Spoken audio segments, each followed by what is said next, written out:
session is kind of a bit different from the last one, much slower. And I've got some tips, some ideas, a little bit about RTR. And then I'm hoping that it'll only take like the first 15-ish minutes. And then after that, we'll have time to just have some discussion. If you have questions, we can open up PowerSchool and work through things together. So it's a bit of a mishmash session that hopefully addresses a bunch of different needs. And I'm sorry if you're hearing things that you have heard before. I kind of brought it back to basics a little bit because I wasn't sure all who was going to be in. And I'm going to go a whole bunch slower now. So I've taken the chat away. You're welcome to use the chat if that's your preference. I do get notifications, but also feel free to turn your mic on and just hop in and we can just talk about things. So first up, what RTR and why RTR?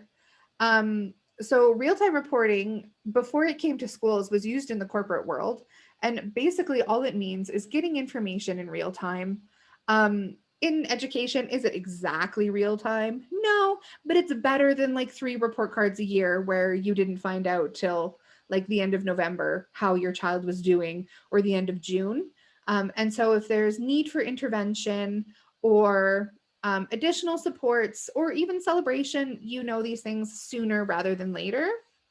And so it depends on the school. A lot of this is really school specific. And we were directed that whatever your school says trumps. So if I say something and you're like, that's not what my school said, go with what your school said. We're trying to find like the middle ground between everybody's schools. But by all means, if there's something that you're like, that's not what my principal told me, go with what your principal has said. I'm trying to keep it vague, but if we get into specifics. So it informs teacher practice, just like all good assessment. And it helps students know more about their learning and families know more about their child's learning. Obviously, in the classroom, this is really important because parents often don't have much idea of what's going on. At home, they're way more involved, but it's still good for them to see what is being assessed and how assessment is being done. And then this is probably the most important one, is it gives students an entire year to learn a concept. So when we look at our curricular outcomes, even though we start assessing maybe October, technically, they don't have to be able to do it until June. And so real-time reporting, or they don't have to be able to master it until June, I'll say. So real-time reporting gives us the opportunity to circle back, not on everything, but on the most important things and hit them as many times as we need to for students to be increasing their mastery of a particular skill. It's also very skill-based. So we put in assignments sometimes, but what we're really looking at is the skill. And so it's not they got 9 out of 10 on a test or they got 15 out of 15 on a writing assignment. We're looking at the skills required to accomplish those tasks and their mastery of those skills. And that's why we use indicators instead of like numbers from assignments. And then of course it aligns with Rocky View's 4-year plan. A fun little graphic to just remind us that real-time reporting is just one part of the communication of student and learning framework. We also have portfolio, they call them triad conferences or 3-way conferences, and goal setting, all equally important. And so I love RTR, and I'm not a great assessor because, well, first, I'm a bit of a procrastinator. And second, I have a really hard time quantifying student learning. I've always worked with little people, and I think that's tricky to slap an indicator on them. But what I do love about RTR is the division creates our RTR outcomes for us as a way to guide assessment. But really what it ends up doing is guiding planning. So in our shared Google Drive folders, we have a folder dedicated to RTR. And I just want to draw your attention to a couple things that I think are invaluable. So the first is the full outcomes documents. And they look a little overwhelming at first. So if you pick let's go into, I'm going to use math. Math is always the easiest for anything. So in these ones, they're broken down by subject. And when you go into the subject, you're going to get every grade from K to 9. But there's ways to navigate this to make that information way more useful. So this is like a little bit overwhelming. Here's like everything here. And then they've changed the colors to indicate things that are new and things that are old. So what I like to do, sorry, it's still loading. I have a very slow computer, is toggle along these little buttons at the bottom, because this is really all you're going to need. If you are teaching a split grade, you might find this first page really valuable because you can compare, for example, if you are teaching a 1-2, you can compare the differences. So they're both going to need to represent and describe numbers. The ones are going to do it to 20, the twos are going to do it to 100. So the concept is the same, but the numbers change. For single grades, if you toggle into the bottom, it's going to give you all of your outcomes. And then it's going to give you examples of what that skill looks like. So say the number sequence 0 to 100, but this is what it actually looks in the classroom. It looks like saying the number sequence by ones forwards. It looks like skip counting by 2s and 5s and 10s. It looks like saying your numbers backwards and starting at a particular number and counting on. So these I find more helpful even than the I can statement. This say the number sequence is what you're going to see in your PowerTeacherPro. But this possible evidence is really what you're looking for in the classroom. And in math, it's pretty straightforward, but when you get into language arts and science and social studies, they actually have some really good examples of how you could look at that and how you could assess that. So I 100% recommend coming in and taking a look at these documents, not even just for your assessing, but also for your planning. And then remembering to be really explicit, because it's trying to be in student-friendly language. So share that with your students. Let them know what skill you're working on and what you're going to be assessing. And then the second thing that I find super useful is, so here, instead of dividing it by grade, or instead of dividing it by subject, they've divided it by grade. So if you're grade 1, you're going to see all of your grade 1 outcomes for English language arts, French language arts, if that's your jam, math, science, social, and phys ed. You can ignore the art, music, and health. And so you can see them all here together. This is everything that you're going to have to cover in a year. And so I think that this is really helpful when you're doing long range plans. And also I know lots of teachers who have these either in like a PDF or they've printed them out. And as they're going through the year, they're making notes, covered that, students got it, like cross it off, covered it, but need to circle back, make a little note, those kind of things to help again with your assessing, but also with your planning. And then in the folder, there's a video way down at the bottom. I'm not going to take the time to go to find it on my computer again. I also have it linked in our slides. It is probably the best spent 11 minutes of your time if you are new to RTR to watch that video. Oh yeah, just really quick. So using the outcomes and then being really explicit with students and families. When you're looking at those big questions in your week at a glance, I always just put in the overarching RTR outcomes, like why double up on work and make stuff up yourself. If that's what you're working on this week, those are the big ideas. Put it right in your week at a glance. Families know, students know, you know, and it links the learning and creates those kind of logical pathways. So rubrics, if rubrics are your thing, there's great ways to build rubrics where your students are involved. If you have little people, that means that your rubrics are going to be far simpler. But if you have little people, they probably should be simpler. And so offering exemplars is always suggested. It always comes up. And as somebody who has very frequently been moved to new grades, this is a tricky one because if you are new to a grade, chances are you don't have exemplars from the last 15 years and binders on your shelf that you've been saving from the best students. And so this can be tricky. And so I suggest pick the things that are the most important that they see and create them yourself in sort of a student lens. You can discuss strengths and areas of growth for the exemplars. And this is awesome if you're making them yourself as well, because you're not picking apart a student's work, but they can kind of go to town on things that you have done. You can put in things that you know that they're going to make mistakes on, build those mistakes in, talk about them before they happen, let students see what that looks like, come to an agreement on what each indicator looks like. The indicators are complex. I don't have great things to say about them, so I'm just not going to say much about them other than they're tricky for students. And so the more work that we can do around them, the more students develop an understanding of what they mean. And then just a reminder that rubrics can be used by the teacher, but they can also be used for the student themselves and for peers. And they can be done really formally, but they can also be done really informally in a Zoom chat and those kind of things. It doesn't always have to be on a huge assignment. It can be just, feedback for small activities, a discussion that you had, having students talk to each other, but giving them some criteria to help support really good discussion. And so here are the indicators. Again, this is a school thing, so I'm not going to get too much into it other than we're always looking at skills and not at assignments. There's no indicator that indicates above grade level. If students are doing above grade level, it's because they're on a modified IPP program, and then the indicators are really not that important anyway. Mastering means that they have mastered a skill. And so at a grade level, doing a variety of grade level tasks, they're able to show mastery at that skill.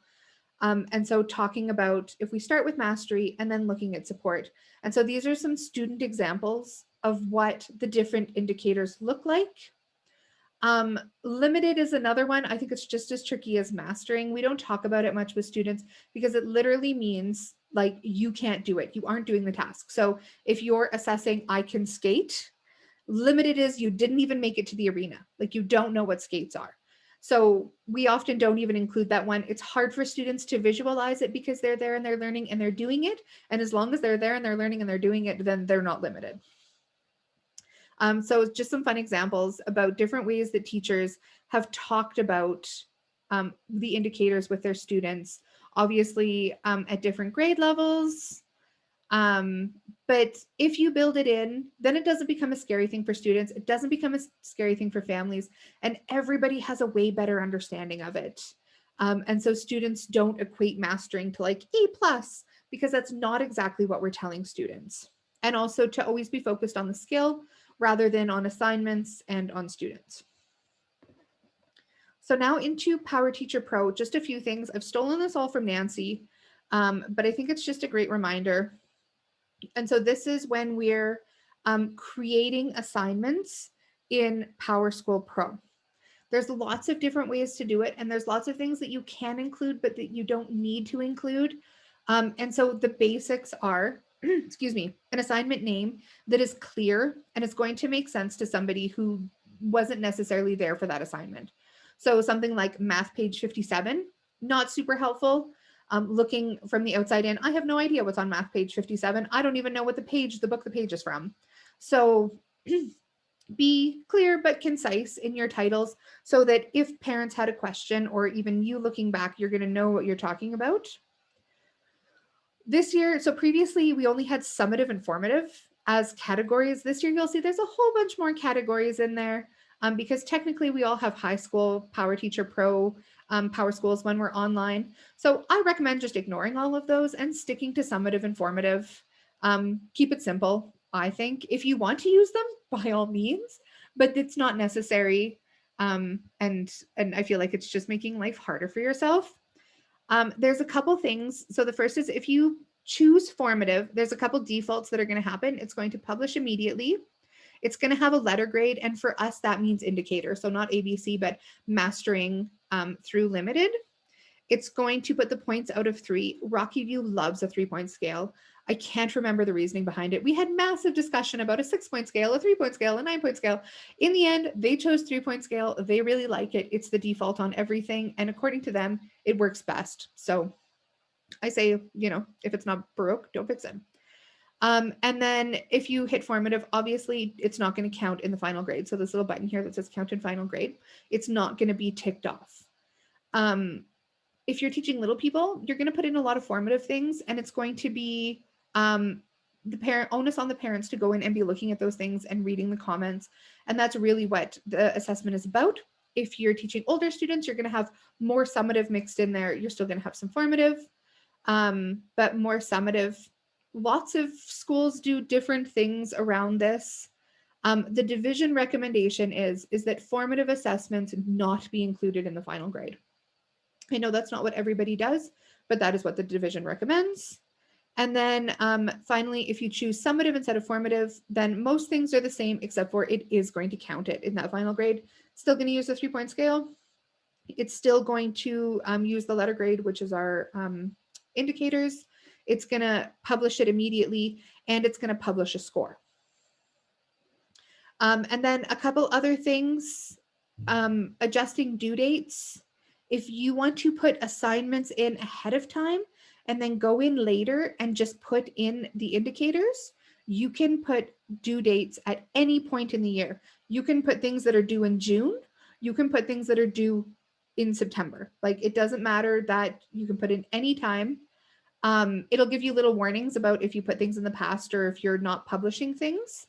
There's also this little tab up here that says publish. So if this is an assessment that you are doing gradually and it's going to take you 2 weeks, but you want to do it right in PowerSchool, because why not? Maybe you're doing reading conferences, you can put it in and be working on it and not have it published until you're ready. And then nobody sees it until you go in and publish it. So you can publish it right away. You can also not publish it right away. And I believe you can set it to publish on a specific date as well. So if you know you're going to be finished on October 26th and you want it to automatically publish on October 26th, that's something that you can do. Is this like, am I on like track? Is this helpful for everybody? Is this, yeah? Okay. I've just got a few more slides and then we can just chat about things. There's a place for a description. You can link things in. If you want to link in a rubric from a Google Doc, if you want to link in something in my blueprint, you can put links in the description. And then at one point, we all put the I can statements in the description as well, because there wasn't those fun little check boxes. There are the fun little check boxes. I personally think this is a waste of time. It says some teachers may want to do this, but it's not a requirement. I think it's a waste of time, but if you really wanted to, you could. And if you don't have a rubric, then more information for parents is helpful. So this stuff comes from that second column in those RTR documents with the examples. So if you have used a couple of those examples, rather than writing out a huge description for, like, you did a counting assessment, you can just copy and paste those ICANs right in. If it's going to save you time, then I say go for it.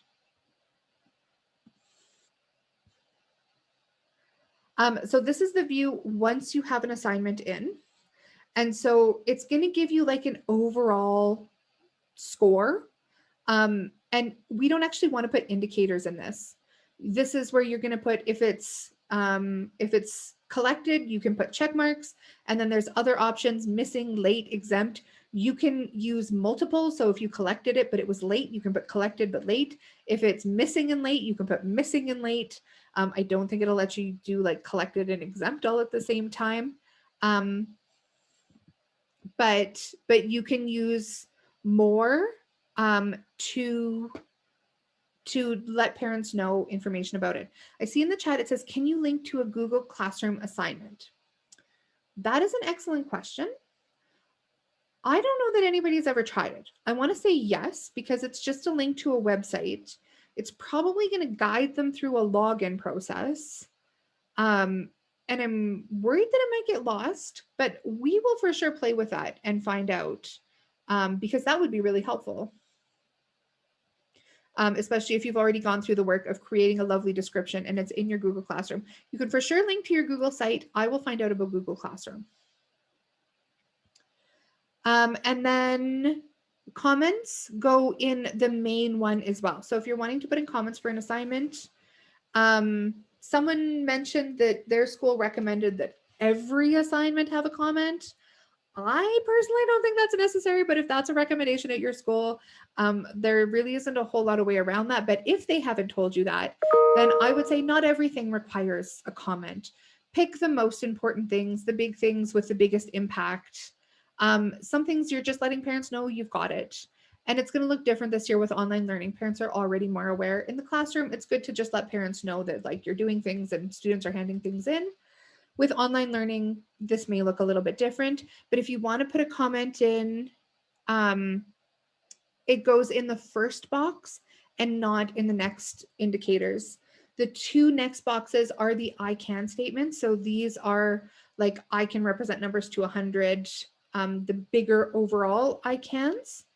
And you can put them in, you can put indicators in separately. It's very possible that those skills may not have been represented equally, that students are stronger in one area than in another. So you'll see here, there's advancing in one strand and progressing on the second. It's all the same assignment, but because we're looking at skills, skill progression is not always going to be equal. And so it's normal, encouraged, expected that you will have students where on a single assignment, their skills may not be represented equally. Also a note that when you're in higher grades, you're probably going to have more I-CANs linked into a single assignment. In younger grades, probably just one or two. Our assessments tend to be a little smaller, a little more focused, maybe one-on-one and those kinds of things. And so maybe you're only representing one skills, or you've got a grade 9 class and you've been doing this project that's lasted the whole year, and maybe there's a huge amount of I-CANs in there. But about one-ish per grade, I would say. So if you're in grade 1, then 1 or 2 for every assignment that's going in. If you're in grade 5, maybe 4, 5, 6. Obviously, that's not a hard and fast rule, but don't overskill yourself, because that just makes your assessment a convoluted mess of trying to assess all these skills all at the same time, when you can just break it down and assess each skill individually or in smaller groupings. Oh, thanks. Thanks, Pamela. So a fun little blurb, again, that I've just stolen right from the division, but the important thing here is the use of your professional judgment. This is just a computer program. It is using algorithms based on information that you have given it to show a representation of what the student is able to do. But your professional judgment overrides anything that that algorithm is able to do. So if you put in a bunch of assessments and you look at what the overall grades are, or what the overall grades for those assignments are, and you think that is not representative of what the student actually showed, go in and change it. You can override anything in PowerSchool. And if ever you feel that it's not representing a student accurately, whether too strong or too low, go in and change it. Use your professional judgment, override that algorithm. Do it as soon as you can, because you don't want parents noticing huge changes. But for sure, do it, and don't ever feel bad about doing it. We trust teachers to know their students and where they're at. And if something just doesn't jive, or you feel that a student is being unfairly represented, you can manually override everything, and you should feel totally free to do that. And then balanced assessment. So our fun little triangulation of assessment, that if we were in a classroom, we would use conversations, we would use observations, and we would use products. That even though we're online, it's helpful and important that we still try and get a few of those in. Online tends to be really product heavy, that we rely on the things that students are doing, but try and incorporate conversations as much as you can into your assessment. Observations is absolutely the most challenging, because you don't get to spend a lot of your time watching your students actually do their work. And so building into your synchronous times, sometimes where students are actually working in front of you. Again, that's a tricky thing to do. So do it really mindfully, do it really purposefully, but try and include observations when you can. And then a fun little note about formative and summative assessment. This is a tricky one, and my school, we have great debate about formative and summative assessment. We have been having it for years. I can't say we've come up with any kind of agreement, but just a reminder that you have both of these tools, that they're both important to share with families. Formative assessment is assessment for learning. So you're seeing what your students know, gaps in their learning, so that you can go back and revise. It informs your teacher instruction, and it guides small group creation and focus. So maybe you notice that there's a particular group of students who are weaker in one area, and you're going to group them together and go back and revisit that particular skill. Summative is assessment of learning. It evaluates the mastery of a skill and includes the level of support. So our indicators talk about level of support. Mastering is able to show mastery of that skill with independence. Advancing is mastery of a skill with a high level of independence. Progressing is with some support. And then it just is, you get to emerging, the support increases. Beginning with so much support. And limited is literally, you could give them every support in the world and they still could not accomplish that task. Like, you could sit beside them one-on-one, be their scribe, read the instructions, go over things, chunk it, like every accommodation you could possibly think to make, and they still couldn't do it. That's limited. So it's not going to come up very often. there's this like feeling. I had a teacher the other day who was like, well, I don't want to mark it as summative because I want to go back and review it. Again, the beauty of real-time reporting, everything can be changed, everything can be adjusted. You can take things out and put things in, you can put things in. PowerSchool automatically takes the most recent of assignments. And so things from months ago are lost in the PowerSchool anyway. So you can go back. Don't feel that just because you marked it as summative, that then it's done and you can never revisit it. It still allows for the cyclical nature of learning. And so I feel like don't feel like you're in a summative box where you've assisted summatively and now that's over and you may never look at it or talk about it again. Summative just means that that's one assessment that you want to include in their overall example of the skills that they are able to show. The zones of learning, one of our other teacher leads talks about this, and I thought this was really interesting. This isn't something that I usually talk about, so I'm still learning about it myself. But the 3 zones of learning, which are the comfort zone, which is an area that students love to be in. It's things that they can easily do, feel confident doing, feel comfortable doing. The challenging zone, where there's discomfort, but growth is discomfort. So it's a growing and a learning zone. And this is, so they're learning new things and then they're mastering it and they're moving back into the comfort zone. And then there's the crisis zone, which is not a learning space particularly, but sometimes students end up in that zone and then we sort of scaffold them and support them to get them back into the challenge zone. So we're looking at keeping students mostly in the challenge zone and the comfort zone with supports in place for students who fall into the crisis zone. So if you'd like to come back, I'll make my slides available if you want to come back and take more look at that.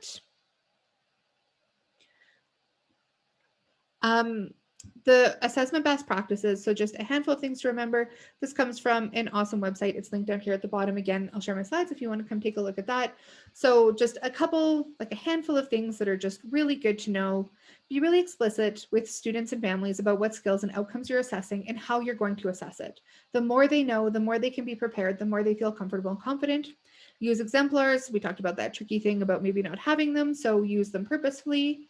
Pre-assessment is like probably the most forgotten about assessment, but it's really important so that you are meeting students where they are at.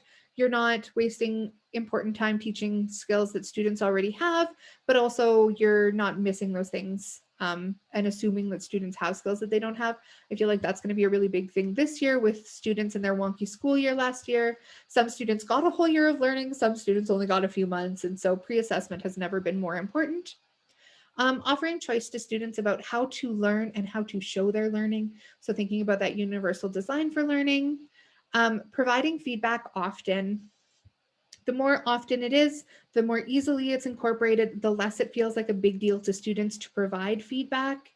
And we want to build in sort of a feedback loop that feels good to them and not critical. Encouraging self-assessment and reflection. And then this is the big one. And really, I feel I put stars around it because I think it's the purpose of RTR, which is allowing new evidence to replace old evidence. So you can reassess skills at any point. And if they are showing more mastery than they did before, get rid of the old evidence, allow the new evidence to replace it. PowerSchool kind of does that automatically, so you don't have to do too much on that, but just feel comfortable knowing that where students are at in June or where students are at in October is not reflective of where they're going to be in June, and it's okay to leave October behind. Finally, just this is not a PowerSchool thing, but just a working on your computer thing. I live for split screen, and so if ever you are copying things or moving things, or you've got PowerTeacherPro open in one screen and your Google Classroom open in the other, and you're looking at student work and you're toggling back and forth between screens, split screen, you click and hold that little green button right up here at the top, and it's going to give you an option to either move it into the left or the right or to full screen it. And then you get something like this little picture down here where we've got our slides on one side and our Google Drive on the other. I live for split screen and I find it super effective. And then this is the video that I mentioned. It's Nancy Lake. It's 11 minutes long. And if you are new to RTR, it is literally the best 11 minutes of your entire life that you will spend watching this video. She steps through how to create assignments, how to do things, how to go in and see your data. So PowerTeacherPro gives us student data in so many different ways. And so she goes through all the different ways to access that student data by looking at completion rates, you can go in and look at specific I can statements to see where your class fell on the whole. You can go in and look at students. There's so much data that you can get that PowerTeacherPro creates for you, and cute little graphs and color codey things. And she walks through a whole bunch of that in her video. Okay, that was a little bit more than the 20 minutes that I promised. But that's my spiel. So if you have questions or you want to talk about something or share something, now it's just like an open time. If you have things that you need to do, then you are more than welcome to skedaddle and do those things, or to hang around and talk about RTR. I have a question, Alicia. Yeah, absolutely. It's not related to RDR, but like since you introduced the about this the splitting the screen, Yes. it's something technical. So I recently just had my second monitor, Yes. and I just want to see. So when I'm teaching, sometimes I would use my iPhone as my because I don't have my dock camera yet, so I'm using my iPhone to project what I'm teaching. Yep. And still, I want to see just the kids on the second monitor. How do I do that? Do you have your monitor connected to your laptop? Yes, it is Okay. connected. That is an excellent question. That is a question for Sarah. She's our like Zoom expert. So Joy, I'm going to email Sarah and I'm going to CC you in it, and Okay. then she'll respond to both of us, and then we will both know. Um, Thank you. Can you Because right now it's just mirroring. oh, Yes, okay. Okay. You don't want mirroring, because mirroring is going to put exactly what you're looking on yes, your screen on the other one. You yeah. need to, it's a setting, you have to allow for dual monitors. There's a setting on your computer, and there's also a setting in Zoom that allows for dual monitors. And it should be one of the very first settings that you see when you open up your settings in Zoom. Could you please show me? Because I did this Zoom already. I clicked on dual things. But like on my lap, Okay, so then now you're on a computer setting. But Sarah would help you. I can help you too. Like, I can meet with you after if you want, and I can show you what I have set up. okay. I'm feeling like technically pro today because, like, seriously, I piggybacked my entire class into a school-wide presentation. And so, like, I had to be in 2 Zoom sessions at the same time, and Zoom doesn't allow that. And I did it, and it worked, and I'm feeling like I'm a queen. That's amazing. We'll still email Sarah because I feel like that's probably something I should know how to do. I don't have a second monitor. And so I haven't had to play with that kind of stuff, but it would be good for me to know. But Joy, if you wanted, I could put you and Tracy in a breakout room and you could talk about Yes, that. please. Yes, thank you so much. And Heather, I saw your hand. Did you want to be included in that as well, or did you have a separate question? Yes, please. Okay. Okay. I want to be included, if that's okay with you, Tracy and Joy. Yes, yes, please. Okay, here we go. Breakout rooms.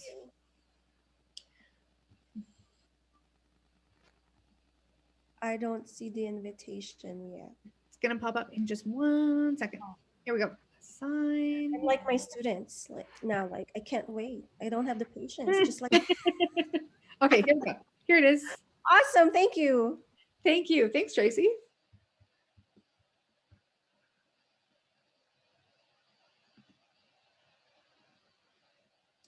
And then there were 3. I have a question. Yeah. I was just wondering when we should put indicators in and when we shouldn't. Like, I recently did something for science where I just did a check-in to make sure they had some work done and, just sort of checked in. I put that in PowerSchool, but I'm wondering if something like that needs an indicator or... Okay, I still had an I can statement. So would I just leave that empty? I ideally your science activity still is focusing on one of those I cans. So you can still select an I can, but you don't have to use indicators every time. If it's just like you said, a check-in, put in a check mark for everyone who has it. And that's it. You can put in a comment as well if you would like, but that's not necessary. If it's a summative assessment, it should have an indicator for sure. But if it's formative, it might have an indicator. It might not have an indicator. It might just have a comment. If it's more about like how they're doing it rather than how they did on it, you can put in a check mark and a comment. But yeah, no, don't feel bound to indicators that you need to use them every time in formative activities. Perfect. Thank you. Yeah. And as far as they're saying every 2 weeks we should have something in there, right? 2 weeks is a good amount of time. It's one of those things, I think I mentioned at the beginning, I'm a bit of a procrastinator, and that's what gets me with real-time reporting is if you don't set those sort of hard and fast deadlines, then it's easy to sort of push it off like, oh, I'll get to it next week. Oh, I'll get to it next week. And then it kind of gets lost in the shuffle. So it's good to have deadlines. And I would say things like language arts and numeracy or math, you're going to be putting in more often than say science and social. If you're teaching a younger grade, you're going to be putting in more formative and probably fewer assessments than if you were teaching an older grade where they're getting like through an entire unit in 6 weeks. And so it really depends on what you're teaching. But it's also good for parents. If they kind of know when to go in and take a look, then parents will be more engaged as well. So if they know if every second Friday there's going to be some new things in there for them to go and check out, then they kind of get into that routine as well. Good, thank you. Yeah. I'm curious if the other people with us for summative,